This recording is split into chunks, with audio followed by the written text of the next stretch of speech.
함께 봉독하시겠습니다. 요한복음 21장 1절부터 7절 말씀입니다. 요한복음 21장 1절부터 7절 말씀.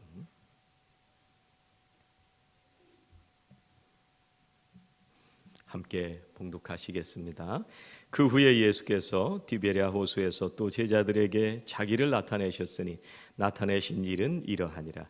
시몬 베드로와 디두모라 하는 도마와 갈릴리 가나 사람 나다나엘과 세베대의 아들들과 또 다른 제자 둘이 함께 있더니 시몬 베드로가 나는 물고기 잡으러 가노라 하니 그들이 우리도 함께 가겠다 하고 나가서 배에 올랐으나 그날 밤에 아무것도 잡지 못하였더니 날이 새어갈 때 예수께서 바닷가에 서셨으나 제자들이 예수이신 줄 알지 못하는지라. 예수께서 이르시되 얘들아 너희에게 고기가 있느냐? 대답하되 없나이다. 이르시되 그물을 배 오른편에 던지라. 그리하면 잡으리라 하시니 이에 던졌더니 물고기가 많아 그물을 들 수 없더라. 예수께서 사랑하시는 그 제자가 베드로에게 이르되 주님이시라 하니 시몬 베드로가 벗고 있다가 주님이라 하는 말을 듣고 겉옷을 두른 후에 바다로 뛰어 내리더라. 오늘 우리 교회학교 자녀들까지 다 함께 하나님 앞에 부활주일 예배를 드리게 돼서 얼마나 감사한지 모르겠습니다. 우리 주원이 서원이까지 함께 모여서 하나님 앞에 이렇게 온 선한샘 식구들이 하나님 앞에 부활주일 예배를 드리고 있습니다. 주님께서는요 부활하시고 사람들에게 여러 번 나타내셨습니다. 오늘 요한복음 말씀을 보면서 주님께서 어떻게 나타내셨나 하는 것을 함께 말씀을 나누려고 합니다. 안식 후 첫날에요 이른 새벽에 오늘 성경에 보면 오늘 읽진 않았지만 20장 보면 해가 뜨기도 전이에요. 지금 우리가 몇 시에 해가 떠요? 한 6시 반쯤 6시쯤 일찍 누가 무덤에 갔어요?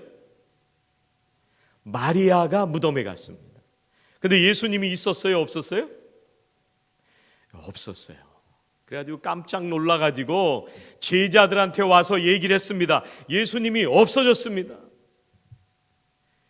그러니까 누가 막 달려가 봤어요?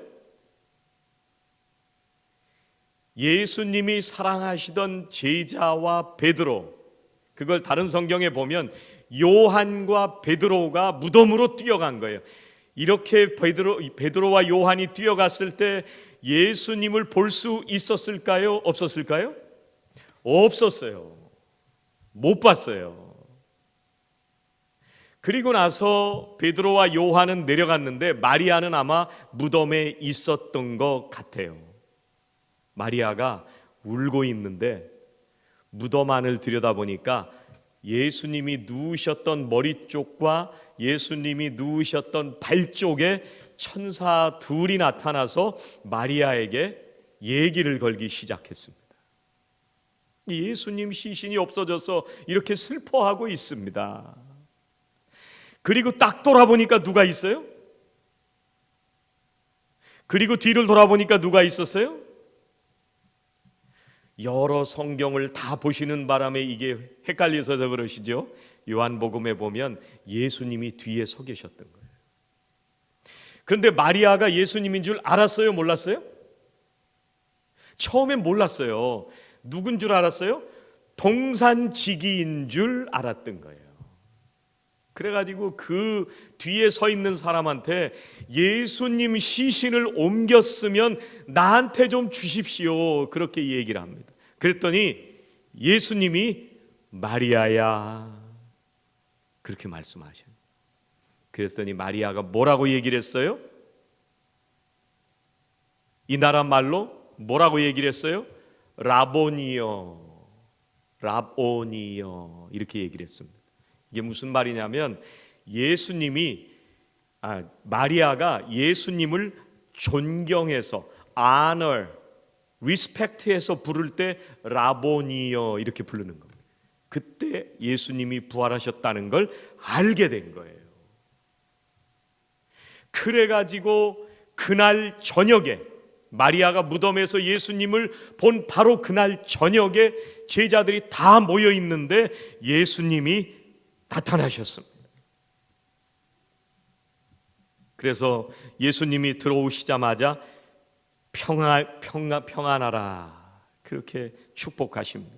그리고 손과 옆구리를 보여주셨다. 성경에 그렇게 말씀하세요.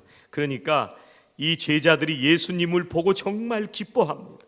그리고 예수님이 무슨 얘기를 하시냐면 중요한 얘기를 하십니다. 이걸 그냥 지나갈 수가 있는데 예수님이 손과 옆구리 봐라. 그리고 무슨 얘기를 하냐면 아버지께서 나를 보낸 것처럼 나도 너희를 보내노라. 이 말씀을 하시는 거예요. 그리고 나서 또 중요한 일을 한 가지 하시는데 무슨 일을 하시냐면 숨을 내쉬면서 성령을 받아라. 그렇게 말씀을 하시고 첫 번째 뭐를 하셨어요? 아버지께서 나를 보내신 것처럼 나도 너희를 세상에 보낸다. 두 번째는 숨을 내쉬면서 성령을 받아라. 그렇게 말씀하셨어요. 그리고 가셨어요. 이때 누가 없었어요? 이때 다 예수님이 첫 번째 제자들에게 나타나셨을 때 누가 없었어요? 도마가 없었어요. 그래서 며칠 뒤에 예수님이 다시 나타나세요? 예수님이 며칠 뒤에 나타나세요? 8일 뒤에. 8일 뒤에 전처럼 제자들이 모여 있을 때 예수님이 쓱 하고 나타나십니다. 문을 열고 들어오신 게 아니라 시간과 공간을 초월해서 쓱 하고 나타나셨습니다. 그때 도마가 전에 없었으니까 뭐라고 말씀하시냐면 내 손을 내밀어서 내 손을 만져보고 옆구리에 손을 넣어봐라 이렇게 말씀합니다. 그리고 믿음 없는 자가 되지 말고 믿는 자가 되라 이렇게 말씀합니다. 그리고 오늘 21장에 제자들이 갈릴리 바다에서 고기를 잡기 시작했습니다. 이 제자들이 왜 갈릴리 바다에 왔느냐면요, 마태복음 26장 32절에 보면 예수께서 제자들과 마지막 만찬을 잡수실 때 이미 그때 말씀하셨어요. 뭐라고 말씀하셨냐면 내가 살아난 후에 너희보다 먼저 갈릴리로 가리라 그렇게 말씀하셨거든요. 그리고 마가복음에 보면은요 16장 7절에 천사가 여인들에게 뭐라고 먼저 얘기를 하냐면 예수께서 너희보다 먼저 갈릴리로 가시나니 전에 너희에게 말씀하신 대로 너희가 거기서 배우리라 이렇게 말씀하셔요. 그래서 제자들이 지금 갈릴리에서 물고기를 잡고 있는 거예요. 부활하신 예수님이 먼저 나타나셔서 아버지께서 나를 보내신 것처럼 나도 너희를 세상에 보낸다. 제자들이 세상 가운데에 가서 성실하게 물고기를 잡고 있었습니다. 그런데 문제는 오늘 말씀에 보면 밤새 물고기를 잡았는데 한 마리도 못 잡았어요. 여러분 이게 정상일까요? 저처럼 낚시를 못하는 사람은 물고기를 못 잡을 수도 있어요. 하루 종일 낚시를 해도. 그런데 지금 이 베드로와 제자들은 일평생 물고기를 잡던 사람입니다. 노하우가 있던 사람입니다. 여러분 갈릴리 호수는 낮에 뜨겁기 때문에 물고기가 물 밑으로 내려갑니다. 낮은 온도로. 그랬다가 밤에 올라와요. 그런데 이 물고기 잡는 전문가들이 그물을 던졌는데 못 잡았다? 이건 이상한 일입니다.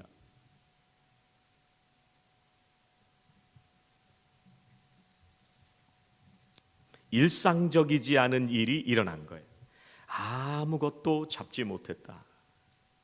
바로 그때 주님이 나타나셨습니다.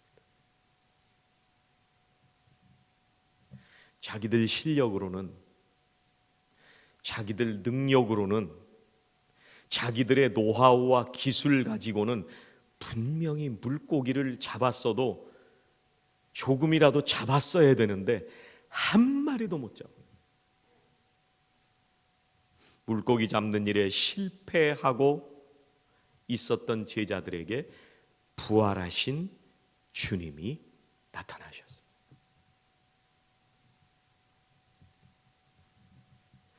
여러분, 주님께서 너희들은 이제 세상 가운데 가서 살아라 그렇게 말씀을 하실 때 주님의 말씀을 따라서 제자들이 지금 갈릴리로 왔습니다. 주님의 말씀을 따라서 살아가는 이 제자들이 인생의 실패의 자리에 부활하신 주님이 나타나신 거예요. 여러분, 우리는 인생을, 우리 자녀들은 10년, 20년 살아온 자녀들도 있고 우리들은 30년, 40년, 일평생 인생을 우리가 살아왔습니다. 우리가 살아가는 인생 가운데 우리의 기술과 우리의 능력과 우리의 지식과 우리의 힘을 가지고 충분히 살아갈 수 있을 것 같은 이 세상에서 우리는 종종 실패할 때가 있습니다. 바로 그때 부활하신 주님이 우리를 찾아오십니다. 물고기를 못 잡았다는 것은 우리의 한계를 넘어섰다는 거예요. 우리의 지식과 우리의 능력으로 다 해봤지만 내 힘으로 내 능력으로 못하는 그 한계를 넘어섰다는 거예요. 그 가운데 실패하고 앉아 있을 때 부활하신 주님이 찾아오셨습니다. 여러분, 우리가 잘 될 때만, 또 우리가 형통할 때만, 우리의 삶이 우리가 계획한 대로 될 때만 하나님이 나와 함께 하신다고 생각하시나요? 모든 일들이 잘 될 때만 하나님께서 나를 인도해 주시고 임마누엘로 함께 해 주시나요? 나의 삶이 내가 원하는 방향으로 가지 않을 때에도, 내가 계획했던 길과 지금 내 삶이 다를지라도, 내가 잘한다고 그렇게 자신했던 것들이 모두 실패했을 때에도 주님이 그때에도 우리와 함께 하십니다. 주님이 그때에도 우리 가운데에서 일하십니다. 주님이 그때에도 우리의 인생 가운데 역사하시는 줄로 믿습니다. 여러분, 오늘 말씀에 보면 아무것도 잡지 못했다, 아무것도 이렇게 얘기를 하거든요. 근데 이게 성경의 다른 부분에 똑같은 단어가 쓰인 데가 있어요. 어디냐면 요한복음 15장 5절에 이 말이 똑같이 나옵니다. 나는 포도나무여 너희는 가지라. 그가 내 안에 내가 그 안에 거하면 사람이 열매를 많이 맺나니 나를 떠나서는 너희가 아무것도 할 수 없느니라. 뭐를 할 수 없어요? 아무것도 할 수 없느니라. 주님이 없이는 아무것도 할 수 없다는 거예요. 우리가 가장 잘하고 우리가 가장 능숙하다고 해도 주님이 함께 하시지 않으면 아무것도 할 수가 없습니다. 내가 가장 잘하는 일이라고 자신하고 할지라도 하나님께서 함께 하시지 않으면 아무것도 할 수가 없습니다. 우리 청년들은 열심히 돈을 벌려고 인생에서 애를 쓰고 있습니다. 우리 학생들은 열심히 공부합니다. 우리가 열심히 인생을 세상에서 살아갑니다. 직장에서 열심히 일하고 아침부터 일터에서 열심히 돈을 벌어도 주님이 함께 하시지 않으면 아무것도 할 수 없어요.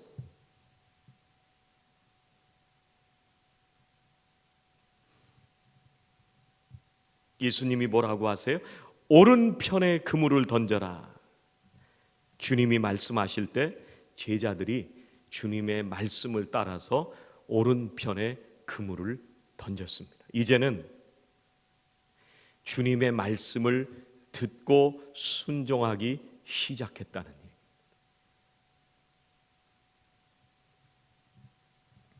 오늘 6절 말씀에 보니까요, 이르시되 그물을 배 오른편에 던지라. 그리하면 잡으리라 하시니 이에 던졌더니 물고기가 많아 그물을 들 수 없더라. 여러분, 물고기 많이 잡았어도 들 수 없을 정도로 잡았던 날들이 며칠이나 될까요?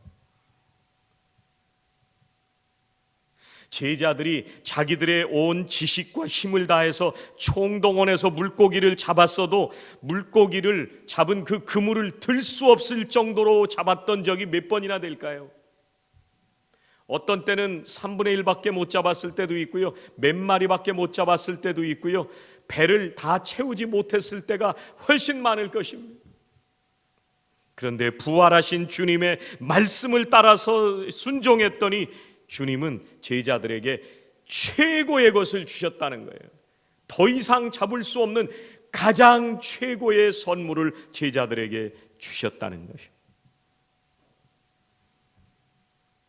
여러분, 그때 예수님께서 사랑하시는 제자가 베드로에게 야, 주님이야, 저분이 주님이야 그랬더니 그 순간 베드로가 겉옷을 벗고 있다가요, 바다로 겉옷을 입고 바다에 뛰어내렸습니다. 주님을 알아본 거예요. 여러분, 우리가 누구든지 사람을 만나면 우리가 예의를 갖춥니다. 이게 양아치나 건달이 아니면 사람들을 만나면 항상 예의를 갖추게 돼 있습니다. 지금 베드로는 부활하신 주님을 보고 주님 앞에 예의를 갖춘 거예요. 이게 예배예요. 부활하신 주님에게 최고의 경의를 표하는 거예요. 최고이신 주님 앞에 나의 최고의 것을 드리는 거예요. 그래서 벗고 있었던 겉옷을 잘 입고 주님 앞에 뛰어내린 거예요.